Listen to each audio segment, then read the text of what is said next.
Thank you for plugging into this Family Life News podcast, streaming issues-driven, family-focused news.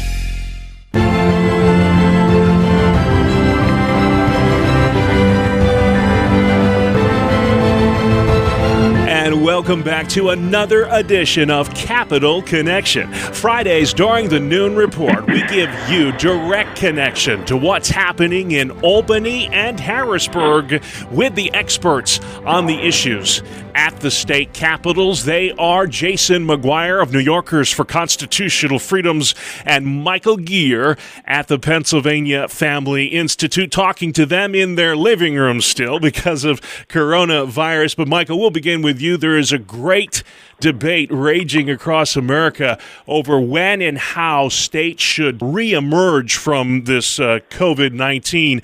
Your state this week went public with a color-coded coronavirus reopening strategy. Your thoughts on the Wolf plan here to open for business in Pennsylvania? Well, it reminds me a little bit of the actions of a former Pennsylvania governor, Tom Ridge, who became the Secretary of Homeland Security when he instituted the color-coded terror threat after September 11th. What Tom Wolf is talking about here is a phased-in reopening of things with a, red, yellow, green schematic, and talking about doing slowly based on measures of cases in a particular county in a particular region. It seems still somewhat muddled even after the announcement that was made that opening will start on May 8th.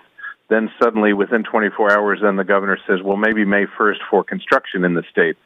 So it's not entirely clear how it's going to play out and what measures are going to be put into place.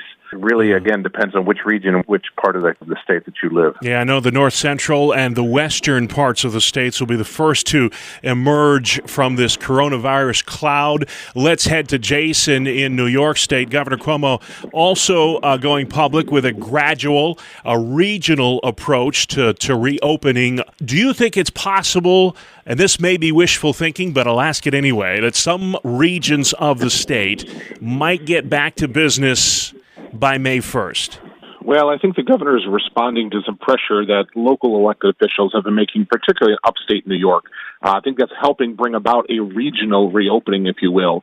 But I think May 1st is probably going to be premature. I don't think any place in the state will be fully open by May 1st. But May 15th is right now that pause date the governor has laid out.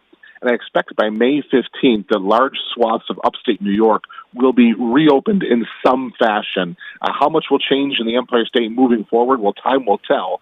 The governor's talking about reimagining New York and some new vision for New York after this.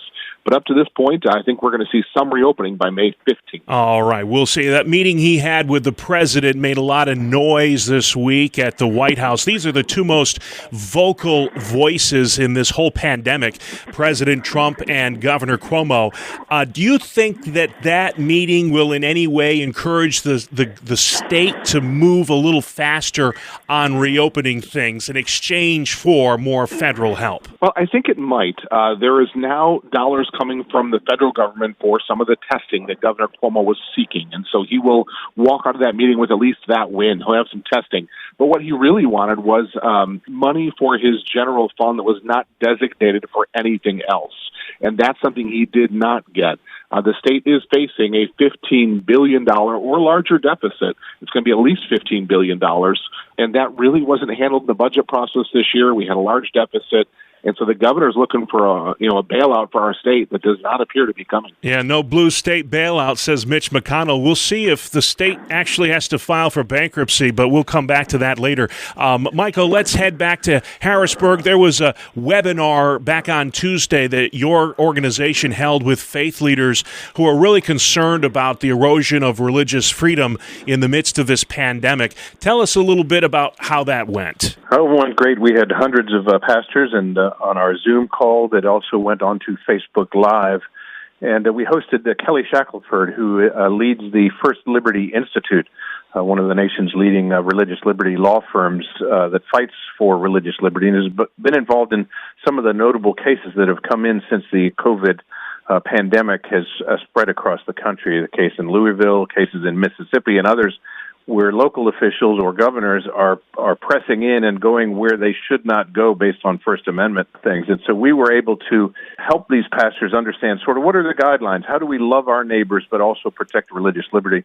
And Kelly did a great job in sort of talking about that balance. And he also talked about, as we were on the call there, he mentioned that there were going to be actions from First Liberty related to some churches in New York State. The number's astronomical in New York, what the governor says it is going to take to keep from going under. We mentioned earlier that Mitch McConnell, the majority leader, has already said no to a blue state bailout. The governor quick to criticize him, thinking that he's playing politics here.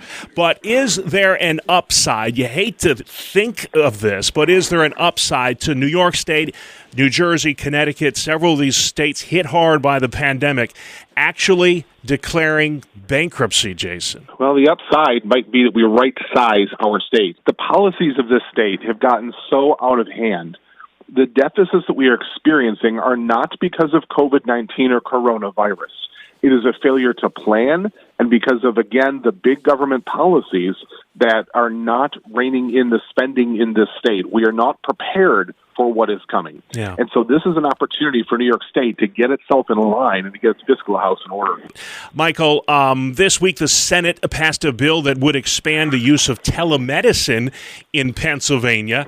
It seems like a sensible move in midst of this pandemic, but still Governor Wolf is promising a veto. Why would he do that?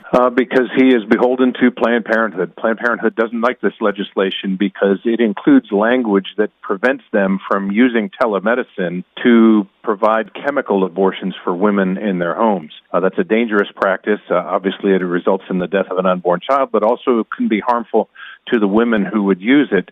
The FDA recommends against it. This legislation would expand telemedicine in Pennsylvania, but had restrictions and said we have to follow FDA guidelines. Planned Parenthood doesn't like that, and Governor Wolf does what Planned Parenthood says consistently when pro-life legislation comes to his desk. We've talked a lot about Governor Cuomo, and there's more controversial comment that he made, taking a lot of heat for, some would say, getting flip with a reporter on a question about protesters who fear that this shutdown will ultimately cost them their livelihood. The governor seemed to suggest if you want a job, you can get a job. Listen to this, Jason, from Governor Cuomo back on Wednesday. No, there are people hiring. You can get a job as an essential worker. So now you can go to work and you can be an essential worker and you're not going to kill anyone. So a lot of folks say at best that was insensitive, at worst maybe tone deaf to what's going on here. Why would he say something like that? How much trouble will he get in because of it? Well, it's getting a lot of play on the social media circles right now. And, I think the governor, who's generally very disciplined and on point, has had occasion where he gets off message. And this was one of those times where, a very good New York Post reporter was just pushing him on that issue. The emotion, I think, of this situation is getting to him. The strain is getting to him. We mentioned the $15 billion deficit. He has no idea how to close that. So the governor, I think, is beginning to show some signs of cracking, and that's what I think you see in the messaging that's coming out. Yeah, and a lot of essential workers will say, hey, they're cutting our jobs as well, so there may not be jobs in that field either. And then finally, Michael, the State Human Services Secretary, Teresa Miller, warned this week that while stay-at-home orders are good and help keep people healthy, in some respects they're dangerous, that children are maybe susceptible to more child abuse, domestic violence, sexual abuse in the home. Do you share those concerns with Teresa Miller? Yeah, we absolutely do. I mean, as Jason said, the pressure on Governor Cuomo causing him to come close to cracking is also a pressure that many families are facing with, just being locked in, many facing very severe economic circumstances, and exacerbating the situation of potential of abuse, whether it's spousal abuse or child abuse.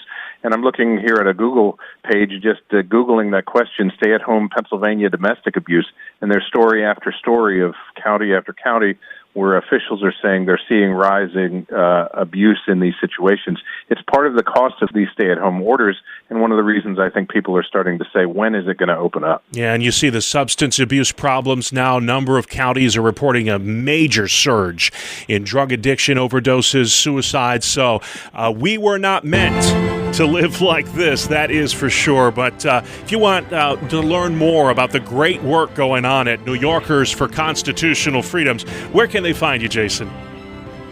AlbanyUpdate.com. And stay informed on the issues in Pennsylvania as well. Michael, what's your website, sir?